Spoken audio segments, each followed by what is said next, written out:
Hammer time. Go! Welcome back to Breakfast Television.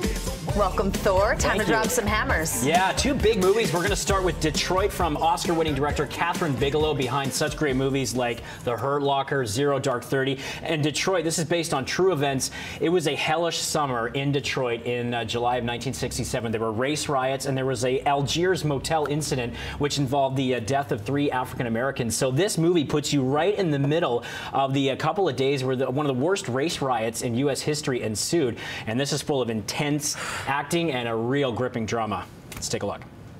When we have these conversations, we do them in stages, okay? Stage 1, witnesses. Stage 2, suspects.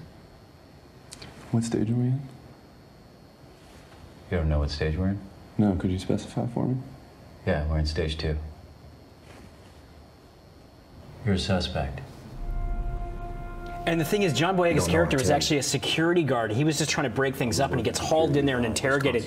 This is a very intense movie that plays out like a horror film, and it just drops you right into the middle of the beginning of these events, which actually started with a police raid on an after-hours club. Now, John Boyega gives the best performance of his career, I think, here. He's also got a strong cast, along with Will Poulter, Anthony Mackie, and a small role from John Krasinski. I thought at times it was a little bit too much like a documentary with the shaky camera work, and it was so focused on trying to tell all these essential elements and get the facts right that it took a little bit away from the actual drama of the narrative. And with an ensemble cast like this, it was hard for me to really get behind or root or really focus on one specific character, unlike her other movies like Jessica Chastain in Zero Dark 30 or Jeremy Renner in The Hurt Locker. However, this is one of the strongest films of the summer because it's got such meticulous detail. And Kathryn Bigelow, with her longtime writing partner Mark Bowl, are so good at conveying these kind of powerful stories with a huge message behind them, but also making it very entertaining. It's a long film. It's well over 2 hours, so it's a bit of an endurance test. Yeah,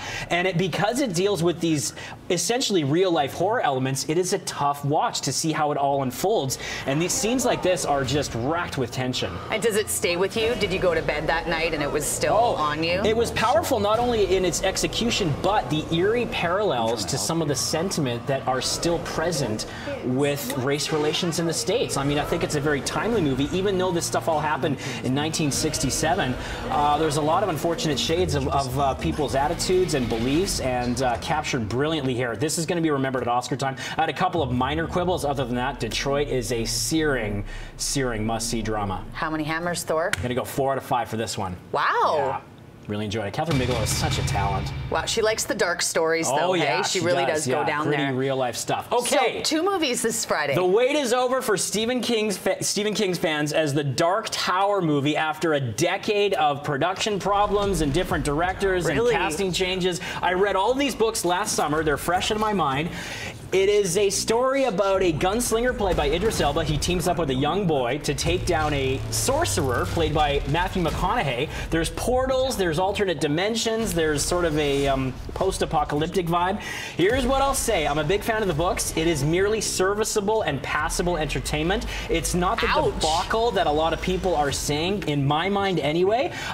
The character that McConaughey plays in the books is sort of like a robed wizard, and here he's a bit of a Chris Angel Las Vegas magician type, so he takes some getting used to, but then he eventually convinced me with his chilling charms, and Idris Elba carries the film really well. You know what? It's very brisk. It's just over 90 minutes. They did a lot of on-location shooting in South Africa, so I thought some of the landscape and geography was quite beautifully done. It didn't rely too much on CGI. It feels like a very expensive TV pilot for a show that I would check out, but it's going to be disappointing to a lot of fans. I'm going to give it a passing grade, though. How many hammers? The litmus test for me, my wife, who's 8 months pregnant, sat through it. She has never read the books, and she said that was passable. So okay, so we'll take her opinion, and for someone that read the books with myself, I thought it was okay. 3 out of 5. So maybe without the wife's thumbs up, it would have been 2. No, Your wife adds the extra hammer. I still enjoyed it. It was very accessible. Thank you so much, Thor.